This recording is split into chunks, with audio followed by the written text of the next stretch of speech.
ఓం నమో వెంకటేశాయ. నమో ప్రమేయాయ వరప్రదాయ సౌమ్యాయ నిత్యాయ రఘూత్తమాయ వీరాయ ధీరాయ మనోపరాయ దేవాధిదేవాయ నమో నమస్తే. భక్తుల యందు అపరిమితమైనటువంటి కారుణ్యము గలవాడు, శౌర్య వీర్య పరాక్రమములు గలవాడు, సౌమ్య స్వరూపి అయినటువంటి శ్రీరామచంద్రునికి నమస్కరిస్తూ తదభిన్న స్వరూపుడైనటువంటి ఆ శ్రీనివాసుని యొక్క దయా విశేషం చేత సమస్త మానవాళికి ధర్మ తత్పరతను సకల కార్యసిద్ధిని చేకూర్చాలన్నటువంటి సంకల్పంతో తిరుమల తిరుపతి దేవస్థానం వారు నిర్వహిస్తున్నటువంటి శ్రీమద్ రామాయణం అయోధ్యాకాండ ప్రవచన పారాయణ కార్యక్రమంలో నేటికి మనం 434వ రోజులకు ప్రవేశించాం. ఈ కార్యక్రమంలో ముందుగా శ్రీ మైసూరు వాసుదేవాచార్య వారి సంకీర్తన అయినటువంటి భజన సేయ్యరాధా ఓ మనస అనేటటువంటి సంకీర్తనను శ్రీమాన్ కె సుబ్రహ్మణ్యం గారు, అన్నమాచార్య ప్రాజెక్టు కళాకారులు వారి బృందం యొక్క సహకారంతో ఆలపిస్తారు. శ్రవణం చేద్దాం. ఓం నమో వెంకటేశాయ.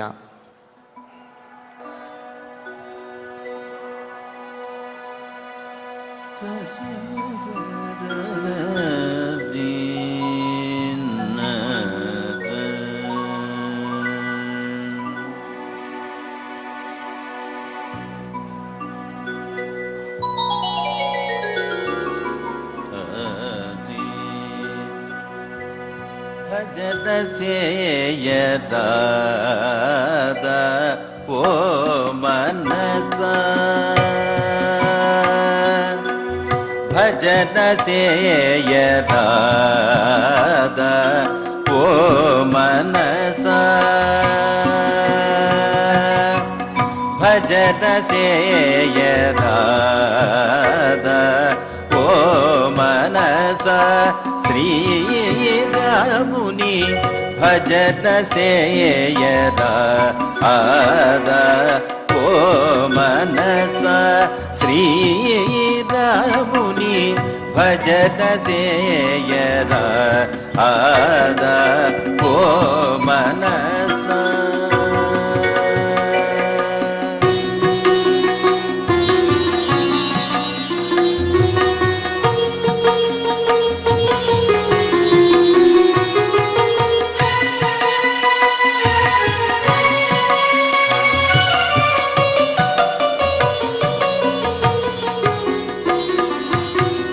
అజ భవేంద్రాదినుతుని,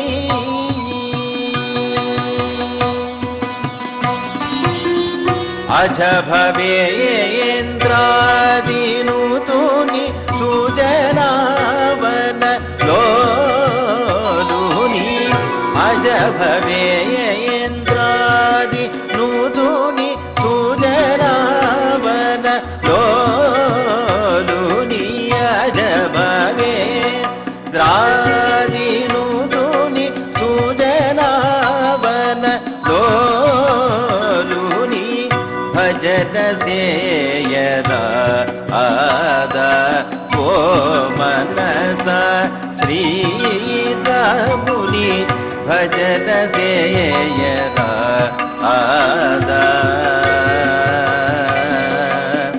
మనస.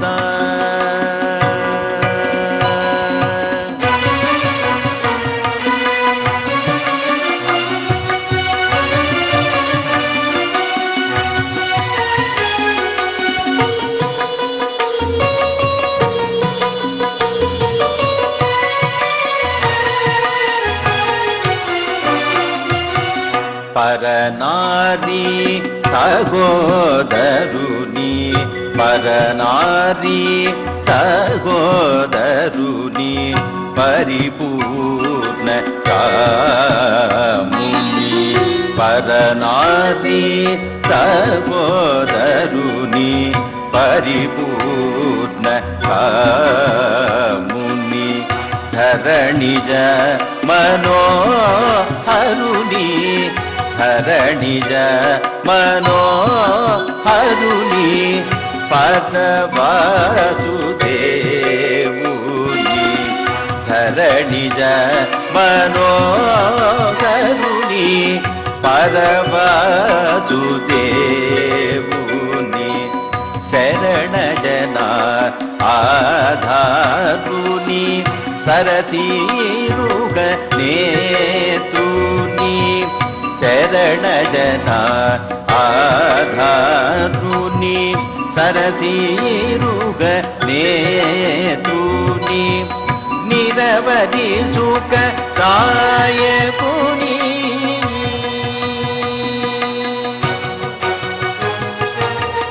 నిరవధి సుఖ దాయకుని పరమాత్ముని భక్తపాలుని నిరవధి సుఖ దాయకుని పరమాత్ముని భక్తపాలుని భజన సేయరా ఆద ఓ మనస శ్రీరాముని భజన సేయరా ఆద ఓ మనస శ్రీరాముని భజన సేయరా ఆద ఓ మనస.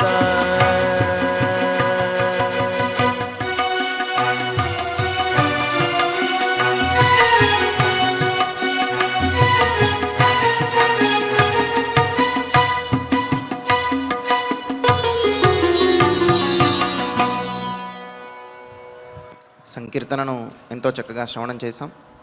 ఇక ఇప్పుడు శ్రీ గురు ధ్యానపూర్వకంగా సంకల్ప వాక్యాలను అందరము కలిసి పలుకుతూ ఈ కార్యక్రమాన్ని ప్రారంభం చేసుకుందాం.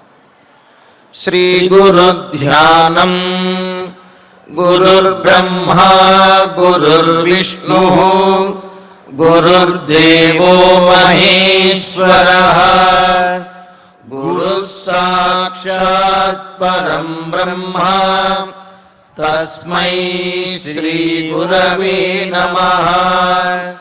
శ్రీనివాస ధ్యానం శ్రీ వెంకటాద్రినిలయః కమలాకాముకః పుమాన్ అభంగుర విభూతిర్నః తరంగయతు మంగళం.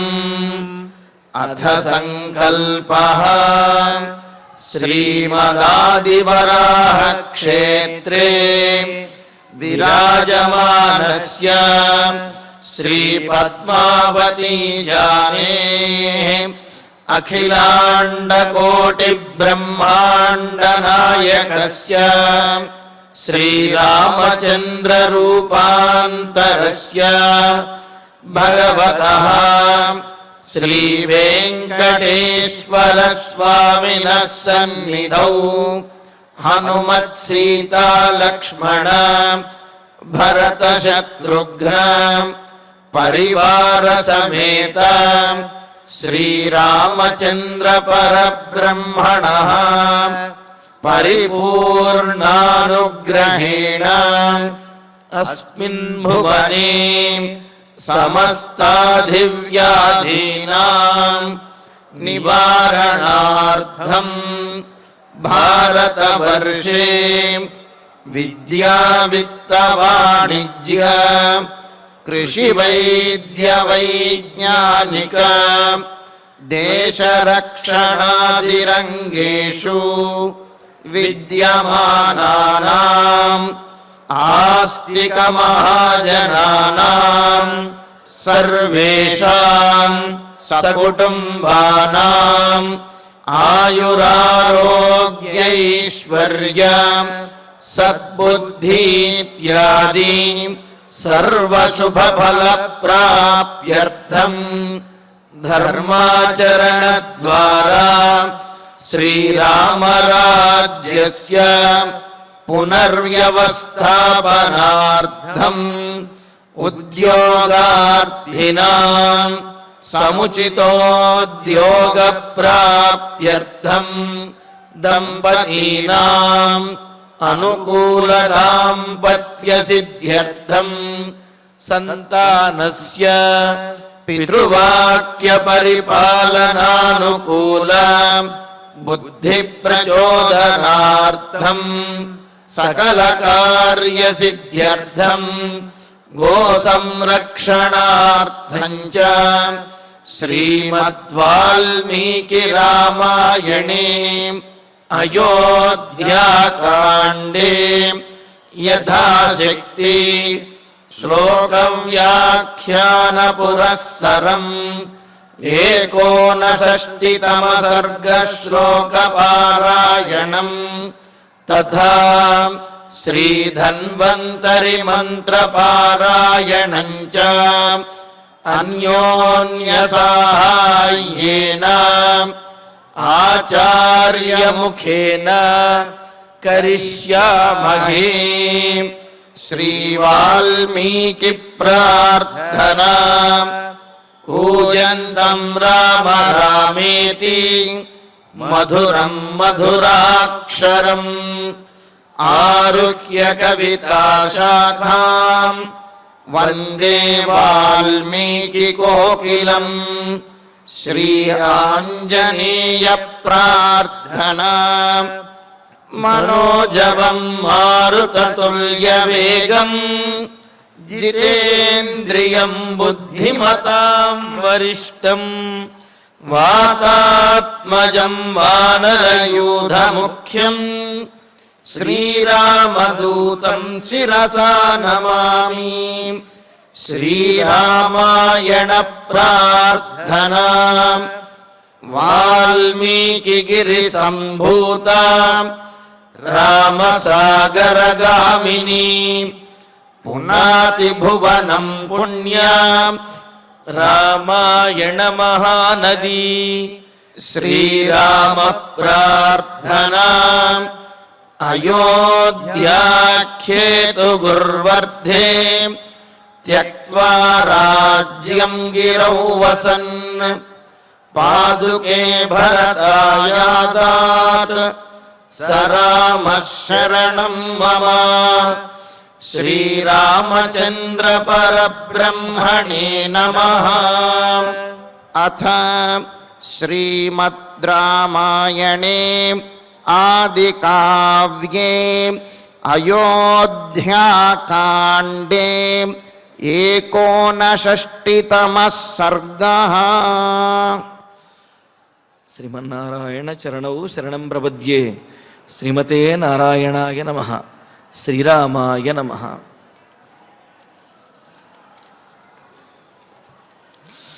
సతేన రాజా దుఃఖేన భృశమర్పితచేతనః అవగాఢ సుదుష్పారం శోకసాగరమబ్రవీత్. దశరథ మహారాజు సుమంత్రుల వారితో మాట్లాడుతూ ఈ అంతటికీ కారణం రాముణ్ణి వనవాసానికి పంపించడానికి కారణం తన యొక్క అనాలోచితమైన నిర్ణయమేనని, తాను కైకేయి వరమడిగేటప్పుడైనా కనీసం ఆమెను నివారించలేకపోయాను, అడిగిన తర్వాత అయినా సరే పెద్దలతోటి సంప్రదించలేదు, పెద్దలతో కానీ మిత్రులతో కానీ గురువులతో కానీ ఎవరితో సంప్రదించకుండా ఈ విధంగా అనాలోచితంగా ఒకే విషయాన్ని తలుచుకుని ప్రతిజ్ఞ చేశాను కావున వరమిచ్చేయాలి, వరమిచ్చాను కావున దానిని నెరవేర్చాలి అనే ఈ ఒకే అంశం మీద ఆలోచించి అలాగ నిర్ణయం తీసుకున్నాను తప్ప ఎవరిని కూడా విచారించలేదు. ఇప్పుడు నాకు అర్థమవుతున్నది ఎంత తప్పు చేశానో అని బాధపడుతూ, మరి సీతారాములు వనవాసంలో ఎన్ని కష్టములు పడుతున్నాయో అని మరి తలుచుకుంటూ ఇంతటికి కారణమైనటువంటి కేవలం రాముని యొక్క వనవాసానికే కాదు, తద్వారా ప్రజలందరి యొక్క ఆత్మీయులందరి యొక్క దుఃఖానికి కారణమైనటువంటి అయోధ్యలో ఆ దశరథుని యొక్క కోపము, ఆ దశరథునిలో కలుగుతున్నటువంటి బాధ మరింతగా ఎక్కువగా ఉన్నాయి, మరింతగా పెరుగుతూ ఉన్నాయి. ఎప్పుడైతే తన మీదే తనకు కోపము, అలాగే తాను ఇంతటి అకృత్యం చేశానా అనే బాధ ఏవైతే ఉన్నాయో అవి మనిషిని కృంగదీసేస్తాయి. అలాగా కృంగదీస్తూ ఇక ఎలాగైనా సరే రామచంద్రమూర్తిని చూడాలి అని అనుకుంటున్నాడు.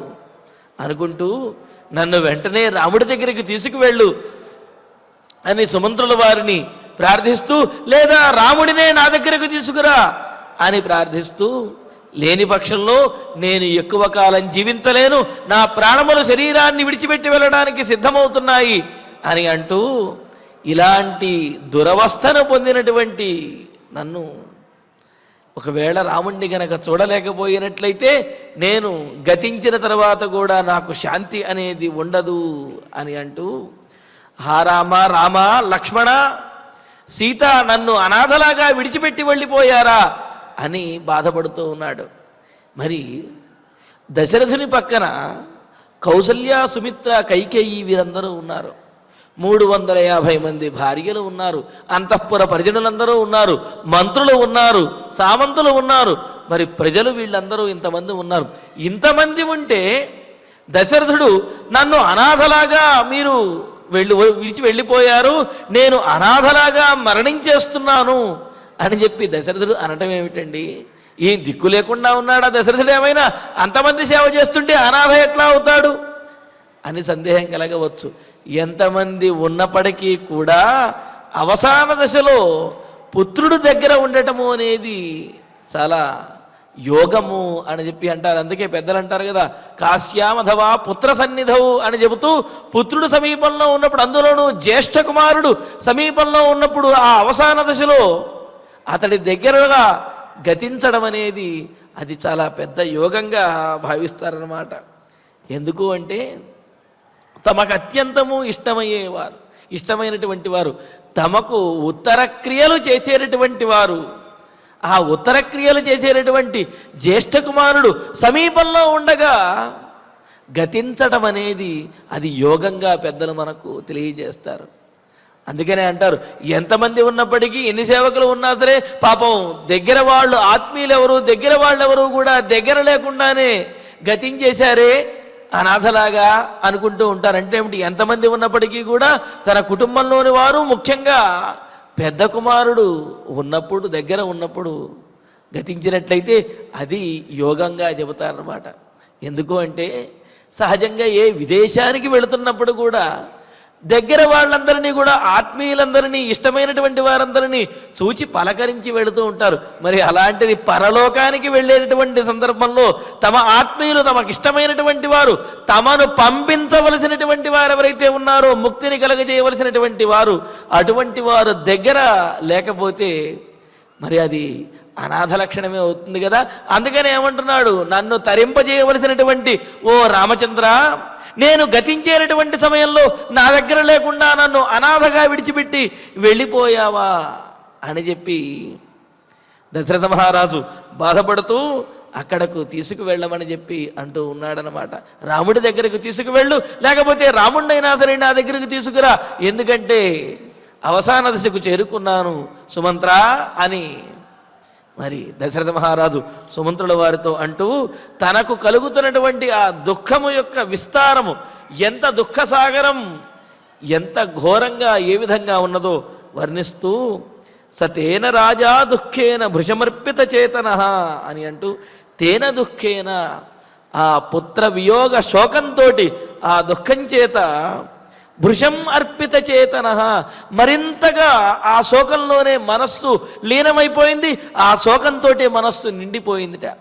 ఏ విధంగా అయితే భగభగమండేటటువంటి అగ్నిలో ఇనపగోళాన్ని, ఇనపగుండుని కనుక ఉంచినట్లయితే ఆ ఇనపగుండు మొదట మండదు, కానీ ఆ మంటలోనే ఉండేటప్పటికీ ఇనపగుండు కూడా అంటుకుని ఆ మంట కంటే కూడా ఇనపగుండు మరింతగా మండుతుంది, ఆ మంటను మరింతగా పెంచుతుంది. మరో విశేషం ఏమిటి అంటే, మంట తగ్గిపోయినప్పటికీ కూడా ఇనపగుండులో ఉండేటటువంటి ఆ వేడి ఎక్కువ సమయం, ఎక్కువ కాలం పాటు ఉంటుంది.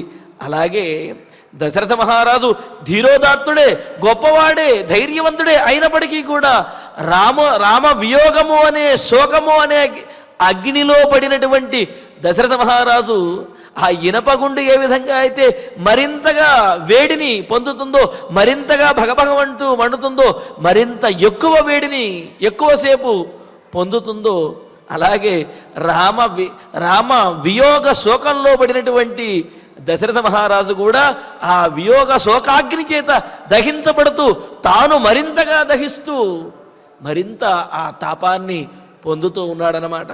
అలాగా భృశం అర్పిత చేతన పూర్తిగా ఆ శోకంలో మునిగిపోయాడు, ఆ శోకం చేత ఆవరించబడిపోయాడు.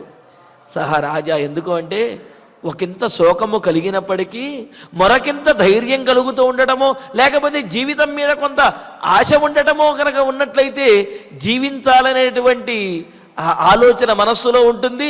ఆ శరీర అవయములు కూడా జీవించడానికి ప్రయత్నిస్తాయి, ఆ చైతన్యం అనేది కలుగుతుంది. కానీ పూర్తిగా శోకంలో కనుక మునిగిపోయినటువంటి వారికి ఆ నాడీ మండలము కానీ ఆ శరీరావయములు కానీ ఆ మనస్సు ఏది కూడా జీవించడానికి అది భరించలేదు, జీవించడానికి ఏమాత్రము కూడా అనుకూలం కాదు. అందుకనే ఇక్కడ భృశం అర్పిత చేతన పూర్తిగా మనస్సు అంతా కూడా ఆ శోకంలోనే మునిగిపోయి శోకంతో నిండిపోయినదై సహ రాజా ఆ దశరథ మహారాజు దుష్పారం శోకసాగరం దాటలేనటువంటి శోక సముద్రంలో అవగాఢ ప్రవేశించాడు. ఇంకా చెప్పాలంటే మునిగిపోయాడు అని చెప్పాలి, ఇక్కడ ప్రవేశించాడు అంటాం కాదు. మునిగి అబ్రవీత్ ఈ విధంగా కౌసల్యాదేవితోటి ఇలా అంటూ ఉన్నాడు. సహజంగా అవగాఢము అంటే మునగటము అని అర్థం అన్నమాట. అవగాహనము అవగాఢం అంటే మునిగినటువంటి వాడు అని. ఇలాగా దాటలేనటువంటి లోతు తెలియనటువంటి అగాధమైనటువంటి రామశోక ఆ సముద్రంలో రామ వియోగ శోక సముద్రంలో మునిగినటువంటి వాడై ఈ విధంగా అంటున్నాడు. ఏమని? రామశోక మహాభోగ సీతా విరహ పారగ శ్వసితోర్మి మహావర్త భాష్పఫేన జలావిలహ అంటున్నాడు. తాను అనుభవిస్తున్నటువంటి దుఃఖము ఏ విధంగా ఉన్నది అనే విషయాన్ని చెబుతూ దేవి కౌసల్య, ఓ కౌసల్యాదేవి, రామశోక మహాభోగ రామ విరహము అనేటటువంటి వియోగము అనే శోకంతో కలిగినటువంటి శోకంతో నిండినటువంటిది ఈ సముద్రము. ఈ శోక సముద్రము యొక్క వైశాల్యము ఎంత అంటే రాముని యొక్క వియోగము ఆ శోకం ఏదైతే ఉందో వియోగ శోకము ఆ శోకంతో పూర్తిగా నిండినటువంటిది ఈ శోక సముద్రము. అంతేకాదు సీతా విరహ పారగ సీతాదేవి విరహము అనే అవతలి ఒడ్డు కలిగినటువంటిది. అయితే అవతలి ఒడ్డుకి మనం చేరుకోలేనటువంటి పరిస్థితి. శ్వసితోర్మి మహావర్త నిట్టూర్పులు అనే తరంగముల చేత ఎగసిపడుతూ ఉన్నది, ఆ గాలిని వీస్తూ ఉన్నటువంటిది. శ్వసిత ఉర్మి మహావర్త ఉచ్ఛ్వాస నిశ్వాసలు అంటే ఆ అలలు ఏ విధంగా అయితే ముందుకు వచ్చేటప్పుడు ఎగసిపడుతూ ఉంటాయి, వెనక్కి వెళ్ళేటప్పుడు తగ్గుతూ ఉంటాయి కదా, అలాగే ఉచ్ఛ్వాస నిశ్వాసలే ఆ వియోగంతో కలిగినటువంటి ఆ దుఃఖంతో కలిగినటువంటి నిట్టూర్పులు ఉచ్ఛ్వాస నిశ్వాసలే తరంగములుగా అలలుగా ఉన్నాయిట. అంతేకాదు బాష్పఫేన జలావిలహ కన్నీళ్ళు అనే నొరగ చేత ఆవరించబడి ఉన్నది ఈ శోకసాగరము. అంతేకాకుండా ఇలాగా కౌసల్య రామ విరహము అనే విరహం చేత కలిగినటువంటి శోకమే గొప్ప వైశాల్యంగా పూర్తిగా వ్యాపించి ఉన్నటువంటిది.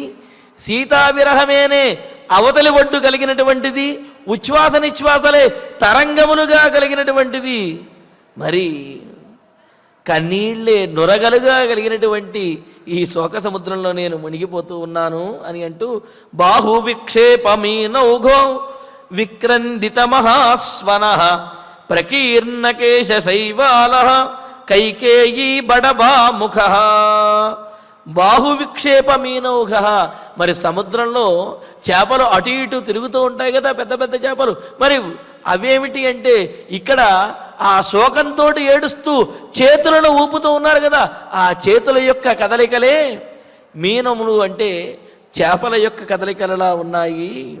విక్రందిత మహాస్వన సముద్రపు ఘోష ఏమిటి అంటే రోదనమే ఆ వియోగ శోకంతో బాధపడుతూ రోధించడమే సముద్రపు ఘోష వంటిది అంటూ ప్రకీర్ణకేశ శైవాల. ఇలాగా రామవియోగ శోకంతో అలాగా శయనం మీద పడి, కొన్ని సందర్భాలలో మూర్ఛబడి కింద నేల మీద పడి అలా దొల్లడం వల్ల ఆ జుట్టు, ఆ కేశములు ఏవైతే ఉన్నాయో చిందరవందరై చెల్లాచెదురుగా చింపిరి జుట్టులాగా ఒక్కొక్కళ్ళ ముఖాలు కూడా అయిపోయాయి. అలాగా చెదరినటువంటి కేశములే నాచులాగా పాచిలాగా అలా ఉండగా మరి మహాశ్రువేగ ప్రభవ కుబ్జావాక్య మహాగ్రహ వీరవేలో నృశంసాయ రామ ప్రవ్రాజనాయత. ఇంకా ఆ సముద్రం ఎలాంటిదో తెలుసా? మమ అశ్రువేగ ప్రభవ. మరి ఆ సముద్రంలో నీరెలా ఉందండి? నీరెక్కడి నుంచి వచ్చింది అని అంటే, నా కన్నీళ్ల నుండి వచ్చినటువంటి నీరే ఈ శోకసాగరం అంతా కూడా నిండిపోయినది. మరి అంతగా కన్నీరు మున్నీరుగా దశరథ మహారాజు విలపిస్తున్నాడు. మమ అశ్రువేగ ప్రభవ, నా కన్నీటి వేగంతో ఏర్పడినటువంటిది అయిన ఆ సాగరము, కన్నీటి వర్షము చేత ఏర్పడినటువంటిది ఈ సాగరము. కుబ్జా వాక్య మహాగ్రహ. మరి ఆ సాగరంలో క్రూరమైనటువంటి జలచరములు కూడా ఉంటాయి కదా, తిమింగలములు మొదలైనటువంటి జలచరములు. ఆ జలచరములు ఏమిటి అంటే, నా శోకసాగరంలో కైకేయి అలాగ నన్ను మింగేసేటటువంటి, లేకపోతే ఈ సాగరంలో ఉన్నటువంటి అన్నింటినీ మింగేసేటటువంటి ఆ పెద్ద జలచరము మొసలి, అలాగే లేకపోతే ఆ తిమింగళం మొదలైనటువంటి క్రూరమైనటువంటి జలచరం ఎవరో కాదు, కైకేయీదేవి. కైకేయీదేవి అంతేకాదు, కుబ్జా వాక్య మహాగ్రహ. కుబ్జా అంటే గోనిది అయినటువంటి మందర యొక్క మాటలే అలా లోపలికి లోతులోకి లాగివేసేటటువంటి ముసళ్ళ వంటివి అని అంటున్నాడు. అలా కుబ్జా వాక్య మహాగ్రహ. ఎందుకంటే ఇలాగ ఈ శోకసాగరంలోకి అందరినీ లాగటానికి కారణము ముఖ్యంగా మందర యొక్క ఆ దుర్బోధయే. ఆ మందర యొక్క దుర్బోధలు, ఆ మాటలే కైకేయిని ప్రేరేపించాయి. ఆ మాటలే దశరథ మహారాజుని వరం కోరే విధంగా చేశాయి. ఆ మాటలే రాముణ్ణి వనానికి పంపించాయి. ఆ మాటలే అందరినీ కూడా శోకసాగరంలోకి బలవంతంగా ఈడ్చుకు వెళ్ళి ముంచివేసినట్లుగా చేశాయి. అందుకని కుబ్జా వాక్య మహాగ్రహ, గోనిది అయినటువంటి ఆ మందర యొక్క మాటలే మొసళ్ళుగా కలిగినటువంటిది. నృశంసాయా వరవేల. కైకేయి ఆమె ఇచ్చిన ఆమె యొక్క మాటలు లేదా ఆమె యొక్క ప్రవర్తనే వరవేల, చెలియల కట్టుగా హద్దుగా కలిగినటువంటిది. అంటే ఆ కైకేయి హద్దును ఆమె కదా ఏర్పరిచింది. ఈ శోకసాగరానికి కారణం ఆమెడే కదా. అందుకని మందర యొక్క మాటల చేత కైకేయి చేత ఏర్పరచబడినటువంటిది. అలాగే ఆ కైకేయే చెరియల కట్టుగా హద్దుగా కలిగినటువంటిదైన రామ ప్రవ్రాజనాయత. శ్రీరాముని యొక్క అరణ్యవాసమంత సుదీర్ఘకాలము అంటే 14 సంవత్సరములు అనుభవించవలసినటువంటిది, 14 సంవత్సరములు కూడా మునిగి తేలలేనటువంటిది, 14 సంవత్సరముల తర్వాత కూడా మునిగి తేలుతానో తేలనో నమ్మకం లేనటువంటి ఇలా అగాధమైనటువంటి ఈ శోకసాగరం ఏదైతే ఉన్నదో, ఈ శోకసాగరంలో నేను మునిగిపోతున్నాను కౌసల్య అని అంటూ, యస్మిన్ బత నిమగ్నోహం కౌసల్యే రాఘవం వినా దుస్తరో జీవతాదేవి మయాయం శోకసాగర. యస్మిన్ ఇటువంటి ఊహించలేనటువంటి, లోతు తెలియనటువంటి, భరించలేనటువంటి ఈ శోకసాగరంలో అహం నిమగ్న, కౌసల్య నేను మునిగిపోతున్నాను, మునిగాను. అయం శోకసాగర రాఘవం వినా మయా జీవత దుస్తర. మరి ఈ శోకసాగరంలోంచి నేను బయటపడాలి అంటే రాముడి లేనిదే నేను బయటపడలేను అంటున్నాడు. అంతే కదా, నీటిలో మునిగిపోయేటటువంటి వారికి ఏదైనా తెప్పో లేకపోతే ఏదైనా ఆధారము ఏదైనా దొరికినట్లయితే దాన్ని పట్టుకుని వారు మరలా తేలి ఒడ్డుకు రావడానికి అవకాశం ఉంటుంది. అలా కాకుండా సుడిగుండంలో పడి అలా లోపలికి వెళ్ళిపోతూ ఉంటే బయటకు తీసుకువచ్చేవారే లేని సందర్భంలో ఇంకా ఎలా తరించగలుగుతాడు, ఎలా బయటకు రాగలుగుతాడు? అందుకే ఏమంటున్నాడు, రాఘవం వినా మయా జీవత దుస్తర, రాముడు లేనిదే నేను జీవించి ఈ శోకసాగరాన్ని నేను దాటలేను అని అంటున్నాడు.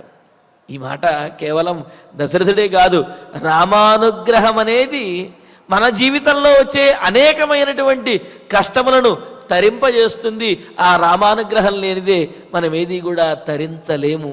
అందుకని దశరథుడు కూడా ఏమంటున్నాడు, రాఘవం వినా మయా జీవత, రాముడు లేకుండా నేను జీవించి ఉన్నా సరే బ్రతికి ఉండగా దుస్తరహ, ఈ శోకసాగరాన్ని దాటలేను, ఈ శోకాన్ని నేను పోగొట్టుకోలేను, శోకము నుండి బయటపడలేను. బత, అయ్యో ఎంత కష్టం వచ్చింది, ఇంతటి దారుణమైనటువంటి పని చేశానే, మరి ఆ రాముడు కనుక లేకపోతే ఈ శోకసాగరాన్ని దాటలేను, ఇకపైన నేను జీవించలేను అని అంటున్నాడు. ఇందులో రామానుగ్రహము, ఆ భగవదనుగ్రహంతో దేనినైనా సరే తరించగలుగుతాము అనే విషయాన్ని కూడా దశరథుడు తన సందర్భంలో తాను మాట్లాడుతూ మనందరికీ కూడా బోధిస్తూ ఉన్నాడు. అందుకనే కదా భవతు శరణమేకో విష్ణుపోతో నరాణం అని అన్నారు. అందుకనే మనం ఈ సంసార సాగరం నుండి బయటపడేసేటటువంటి వాడు, చక్కగా మోక్షాన్ని అనుగ్రహించేటటువంటి వాడు, బ్రతికి ఉన్నంతకాలము కూడా సుఖముగా ఉండేటటువంటి ఆ భోగభాగ్యాలన్నీ అనుగ్రహించేటటువంటి వాడు, ఆపదాం అపహర్తారం దాతారం సర్వసంపదాం అని అన్నట్లుగా మన ఆపదలన్నీ కూడా తొలగించి మనకు సమస్త సంపదలను కూడా అనుగ్రహించి జీవించి ఉన్నంతకాలము సంతోషముగా ఎటువంటి శోకము లేకుండా చేయగలిగినటువంటి వాడు, అనంతరము మోక్షాన్ని అనుగ్రహించేటటువంటి వాడు ఆ మహావిష్ణువు రామచంద్రమూర్తి అని అంటున్నారు. అందుకనే భవతు శరణమేకో విష్ణుపోతో నరాణం, ఈ శోకసాగరాన్ని సంసార సాగరాన్ని దాటడానికి మనకు నావ వంటి వాడు ఆ మహావిష్ణువే, శ్రీరామచంద్రుడే అనేది మనకు పెద్దలు కూడా తెలియజేశారు. ఆ మాటనే మరి దశరథ మహారాజు అంటున్నాడు, రాముడు లేకుండా ఈ శోకసాగరం నుండి నేను బయటపడలేను, ఈ శోకసాగరాన్ని దాటలేను, ఎంతటి కష్టం వచ్చింది, కావున నన్ను రాముడి దగ్గరికైనా తీసుకువెళ్ళండి, లేకపోతే రాముడినైనా సరే నా దగ్గరకు తీసుకురండి అని అంటూ, అశోభనం యోహమిహాద్య రాఘవం దిదృక్షమాణో నలభేన్ సలక్ష్మణం ఇతీవ రాజా విలపన్మహాయశాః పపాతతూర్ణం శయనే సమూర్ఛితః. ఇలాగా యహ అహం, ఇలా నా కుమారుడి యొక్క దుఃఖానికి కష్టానికి నేనే కారణమైనటువంటి దురదృష్టవంతుడైనటువంటి తండ్రినైనా నేను ఎంతో గొప్పవాడిగా కీర్తించబడి ఉత్తమమైనటువంటి వంశంలో జన్మించినప్పటికీ ఇటువంటి కార్యాన్ని చేసి అందరికీ కూడా శోకాన్ని పంచి శోక సముద్రంలో మునిగిపోతున్నటువంటి నేను అద్య ఈనాడు సలక్ష్మణం రాఘవం, లక్ష్మణునితో కూడినటువంటి ఆ రామచంద్రుణ్ణి దిదృక్షమాణ, చూడాలనే తహతహతోటి కోరికతో ఉన్నటువంటి నేను నలభే, రాముణ్ణి చూడలేకపోయినట్లయితే, రాముణ్ణి చూడలేకపోతున్నాను, ఒకవేళ రాముణ్ణి కనుక చూడలేకపోయినట్లయితే ఈ విషయం ఏది చూడలేకపోవటము అనేది ఏదైతే ఉన్నదో ఇంతకు మించినటువంటి అశోభనం, అమంగళకరమైనటువంటిది ఇంకేమీ కూడా లేదు అంటున్నాడు. అంటే రామ వియోగము, రాముడిని చూడలేకపోవటము అనే విషయాన్ని దేనితో పోల్చాలో తెలియక ఇంతకు మించినటువంటి అమంగళకరమైనది ఇంకోటి ఏమీ కూడా లేదు. రామ సాన్నిధ్యము, రామానుగ్రహము, రామ దర్శనమే మంగళకరమైనటువంటిది.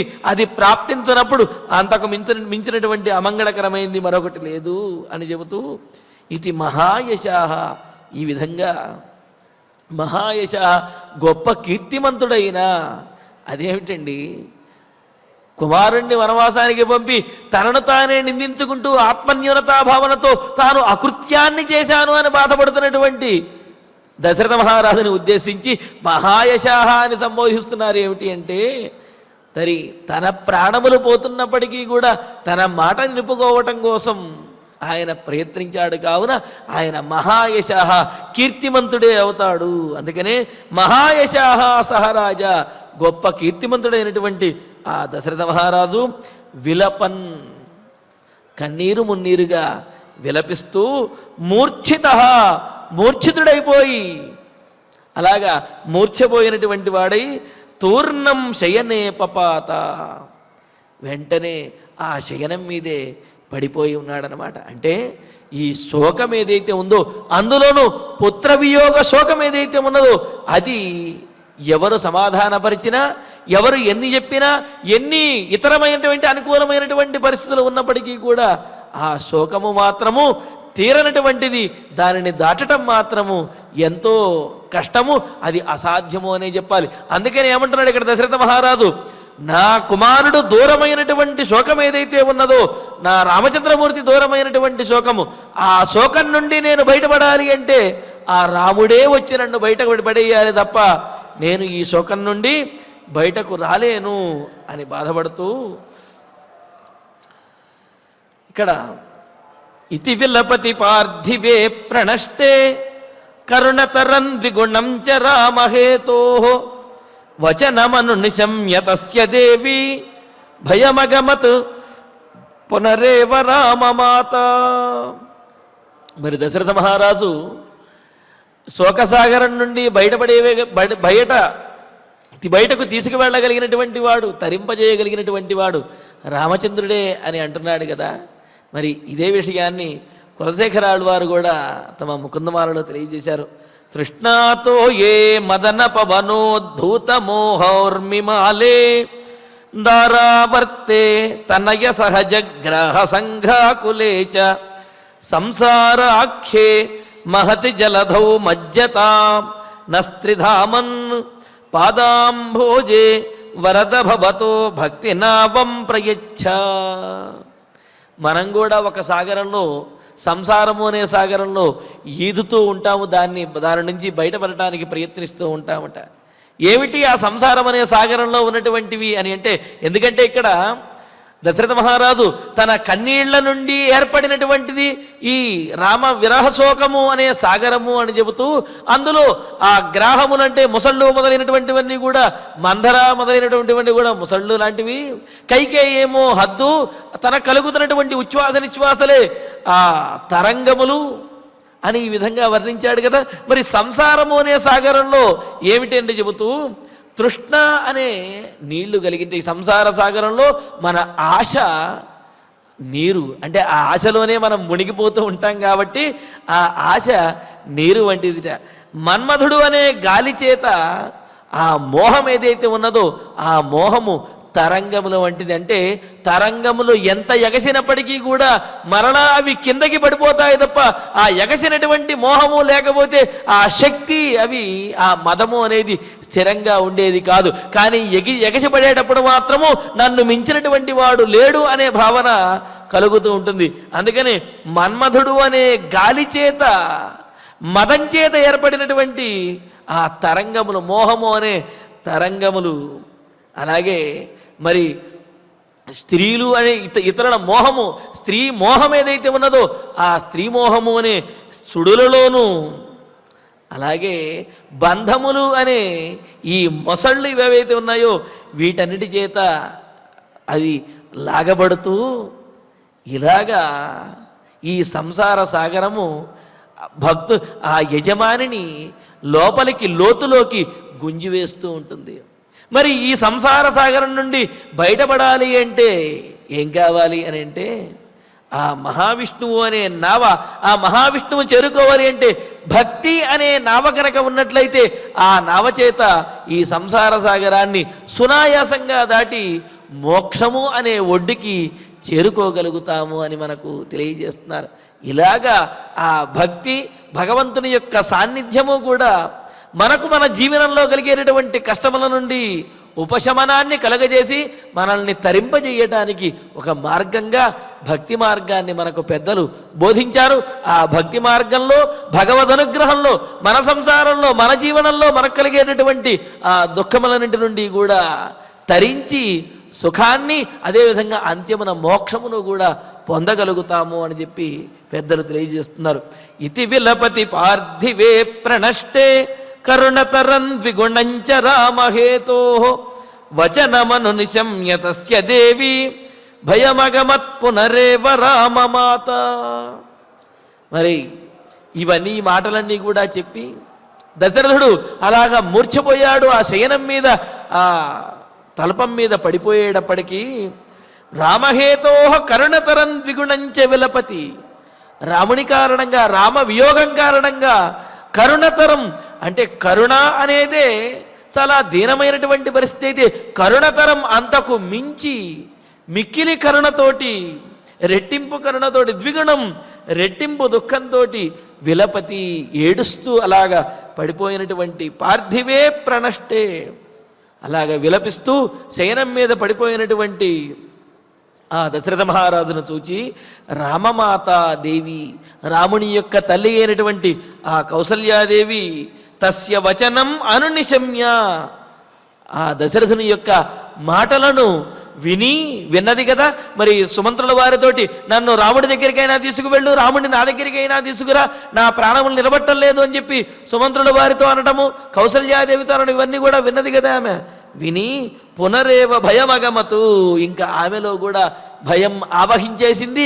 ఏ క్షణంలో ఏం జరుగుతుందో అనే భయంతో ఉన్నది. ఎందుకంటే దశరథుని యొక్క స్థితి చూస్తూ ఉంటే రాముడు రావటం దూరమయ్యే, రావటం ఆలస్యమయ్యే కొద్దీ దశరథుడు పరలోకానికి సిద్ధమవుతున్నాడు, మరణించడానికి సిద్ధమవుతున్నాడు అనే విషయం అర్థమవుతున్నది.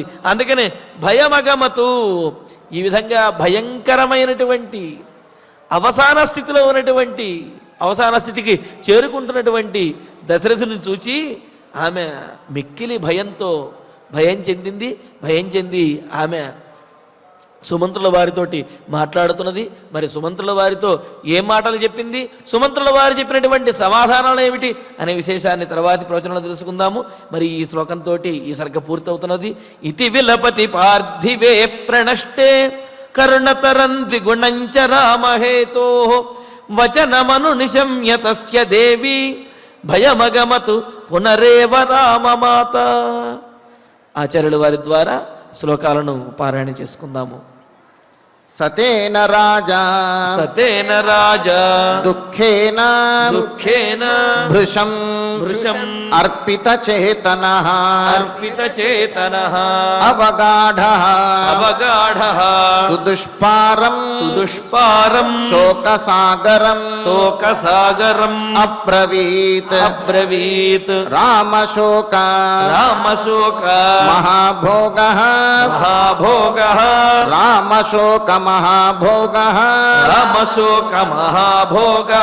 సీతా విరహ పారగః సీతా విరహ పారగః వసితోర్మి మహావర్తః వసితోర్మి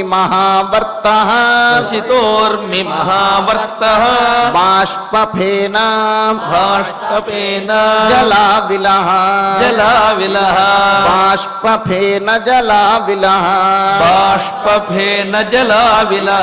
బాహువిక్షేప మీనౌఘః బాహువిక్షేప మీనౌఘః విక్రందిత మహాస్వనః విక్రందిత మహాస్వనః ప్రకీర్ణకేశ శైవాలః ప్రకీర్ణకేశ శైవాలః కైకేయీ వడవాముఖః కైకేయీ వడవాముఖః మామాశ్రువేగా ప్రభవః మామాశ్రువేగా భామాశ్రువేగప్రభవః భామాశ్రువేగప్రభవः కుబ్జావాక్యా కుబ్జావాక్యా మహాగ్రహః మహాగ్రహः కుబ్జావాక్యమహాగ్రహः కుబ్జావాక్యమహాగ్రహः వరవేలః వరవేలः నృశంసాయాః శంసాయాः రామ రామ ప్రవ్రాజనాయతః ప్రవ్రాజనాయతః రామ ప్రవ్రాజనాయతః రామ ప్రవ్రాజనాయతః యస్మిన్ బత యస్మిన్ బత నిమగ్నోహం నిమగ్నోహం కౌసల్యే కౌసల్యే రాఘవం వినా రాఘవం వినా దుస్తరః దుస్తరః జీవతా దేవీ జీవతా దేవి మాయాయం మాయాయం శోకసాగరః శోకసాగరః అశోభనం అశోభనం యోహమిహాద్య రాఘవం యోహమిహాద్య రాఘవం దిదృక్షమాణః దిదృక్షమాణః నలభే సలక్ష్మణం లభే సలక్ష్మణం ఇతీవ రాజా ఇతీవ రాజా విలపన్మహాయశాః విలపన్మహాయశాః పపాతతూర్ణం పపాతతూర్ణం శయనే సమూర్ఛితః శయనే సమూర్ఛితః ఇతి విలపతి ఇతి విలపతి పార్థివే ప్రణష్టే పార్థివే ప్రణష్టే కరుణతరం కరుణతరం ద్విగుణం చ రామహేతోః ద్విగుణం చ రామహేతోః వచనమనునిశమ్య వచనమనునిశమ్య తస్య దేవీ తస్య దేవీ భయమగమత్ భయమగమత్ పునరేవ రామమాత పునరేవ రామమాత ఇతి విలపతి పార్థివే ప్రణష్టే ఇతి విలపతి పార్థివే ప్రణష్టే కరుణతరం ద్విగుణం చ రామహేతోః కరుణతరం ద్విగుణం చ రామహేతోః వచనమనునిశమ్య తస్య దేవీ వచనమనునిశమ్య తస్య దేవీ భయమగమత్ పునరేవ రామమాత భయమగమత్ పునరేవ రామమాత ఇత్యార్షే ఇత్యార్షే శ్రీమద్ రామాయణే శ్రీమద్ రామాయణే ఆదికావ్యే ఆదికావ్యే అయోధ్యాకాండే అయోధ్యాకాండే ఏకోనషష్టితమః సర్గః ఏకోనషష్టితమః సర్గః. ఫలశ్రుతి నుండి మంగళాంతం వరకు అందరము కలిసి పఠిద్దాం. ఫలశ్రుతి ఆయుష్యమారోగ్యకరం యశస్యం సౌభ్రాతృకం బుద్ధికరం సుఖం చ శ్రోతవ్యమేతన్నియమేన సద్భిః ఆఖ్యానమోజస్కరమృద్ధికామైః శ్రీరామచంద్ర పరబ్రహ్మణే నమః. అథ ధన్వంతరి ధ్యానం అచ్యుతానంత గోవింద విష్ణో నారాయణామృత రోగాన్ మే నాశయా శేషాన్ ఆశు ధన్వంతరే హరే. ఆరోగ్యం దీర్ఘమాయుష్యం బలం తేజోధియం శ్రియం స్వభక్తేభ్యోనుగృహంతం వందే ధన్వంతరిం హరిం. ధన్వంతరేరిమం శ్లోకం భక్త్యా నిత్యం పఠంతి యే అనారోగ్యం న తేషాం స్యాత్ సుఖం జీవంతి తే చిరం. ఓం నమో భగవతే వాసుదేవాయ. ధన్వంతరయే అమృతకలశహస్తాయ వజ్రజలౌకహస్తాయ సర్వామయ వినాశనాయ త్రైలోక్యనాథాయ మహావిష్ణవే స్వాహా. ఓం వాసుదేవాయ విద్మహే సుధాహస్తాయ ధీమహి తన్నో ధన్వంతరి ప్రచోదయాత్. అథ నవగ్రహ ప్రార్థనా. ఆరోగ్యం పద్మబంధుర్వితరతు నితరాం సంపదం శీతరశ్మిః భూలాభం భూమిపుత్రః సకల గుణయుతాం వాగ్ విభూతిం చ సౌమ్యః సౌభాగ్యం దేవమంత్రీ రిపుభయశమనం భార్గవః శౌర్యమార్కిః దీర్ఘాయుః సైంహికేయః విపులతరయశః కేతుః ఆచంద్రతారం అరిష్టాని ప్రణశ్యంతు దురితాని భయాని చ శాంతిరస్తు శుభం మేస్తు గ్రహాః కుర్వంతు మంగళం అథ క్షమా ప్రార్థనా యదక్షరపదభ్రష్టం మాత్రాహీనం చ యద్భవేత్ తత్సర్వం క్షమ్యతాం దేవ నారాయణ నమోస్తుతే. అథ భగవత్ సమర్పణం కాయేన వాచా మనసేంద్రియైర్వా బుద్ధ్యాత్మనా వా ప్రకృతే స్వభావాత్ కరోమి యద్యత్ సకలం పరస్మై నారాయణాయేతి సమర్పయామి. అధమంగళం శ్రియః కాంతాయ కళ్యాణ నిధయేర్ధినాం శ్రీవేంకటనివాసాయ శ్రీనివాసాయ మంగళం.